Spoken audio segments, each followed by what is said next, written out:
Selamat siang Bapak Ibu dan teman-teman sekalian. Jadi di topik hari ini gue akan membawakan satu topik yang istilahnya relate, mungkin akan sangat relate dari semua orang di antara kita, yaitu soal menabung.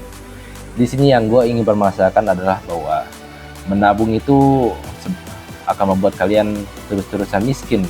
Menabung itu hanya untuk orang miskin. Itu adalah salah satu mungkin teori yang mungkin kontradiktif dengan yang diajarkan kepada kalian, menabung bakal kaya.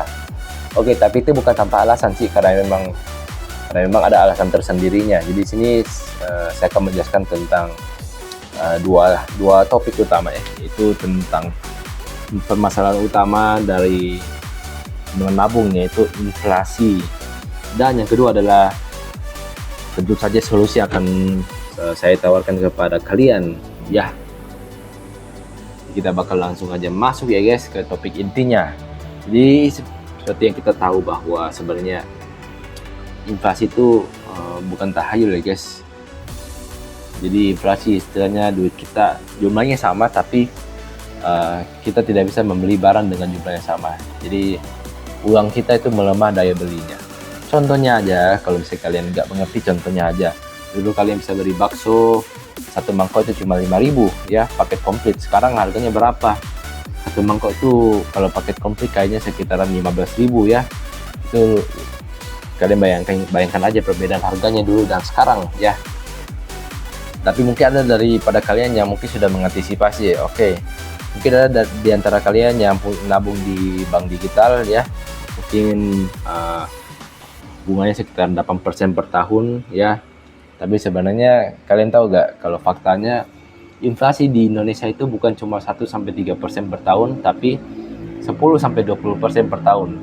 Jadi simpelnya begini guys, data inflasi yang dikeluarkan oleh pemerintah itu adalah data inflasi yang tidak termasuk bahan makanan dan energi ya. Jadi bahan makanan itu misalnya beras, minyak goreng dan sebagainya, dan energi itu misalnya bensin.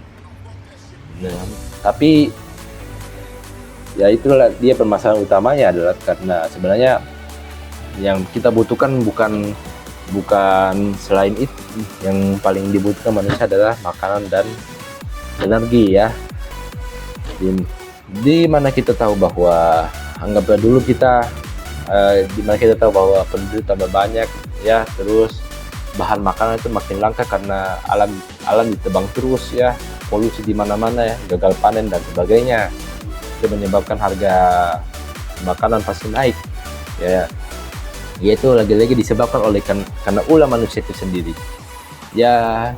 Contohnya dari dulu kalian bisa beli minyak goreng 1 liter harganya 14.000, sekarang 1 liter paling enggak udah 20.000 ya minyak goreng. Dan itu contoh kasus nyatanya. Tapi mungkin kalian penasaran, bagaimana sih caranya? Tolong ajarin dong, gimana caranya biar saya bisa melawan inflasi. Sebenarnya sama seperti sebenarnya satu solusi utama yang bisa ditawarkan dan sudah dilakukan oleh banyak orang sukses di dunia adalah berinvestasi. Jadi berinvestasi juga gak selalu tentang beli emas, gak selalu tentang beli saham, gak selalu tentang berbisnis ya. Itu kalau berhubungan dengan duit ya, dengan materi. Tapi kalau misalnya kalian bicara soal investasi, kalau misalnya kalian bilang, oh saya gak punya duit, kalau saya mau investasi caranya gimana? Simple aja sih.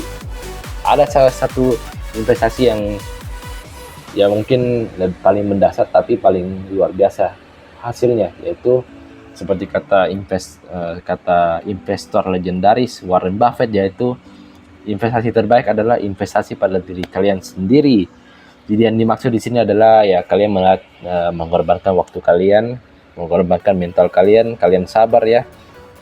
Kalian istilahnya mencari pengalaman sebanyak mungkin dengan cara ya latih mental kalian ya, latih attitude kalian, latih adab kalian, terus kalian cari ilmu sebanyak-banyaknya. Dengan cara itulah kalian bisa melakukan investasi yang terbaik yang pernah kalian lakukan, yaitu pada diri kalian sendiri. Ya semakin sering kalian berinvestasi pada diri kalian sendiri, maka semakin mungkin juga kalian akan menjadi orang yang sukses. Jadi ya mungkin yang saya katakan di sini ya bagi penutup adalah bahwa ya mari kita berinvestasi sejak dini ya. Karena ya seperti kata pepatah, lebih baik terlambat daripada tidak pernah memulai sama sekali ya. Jadi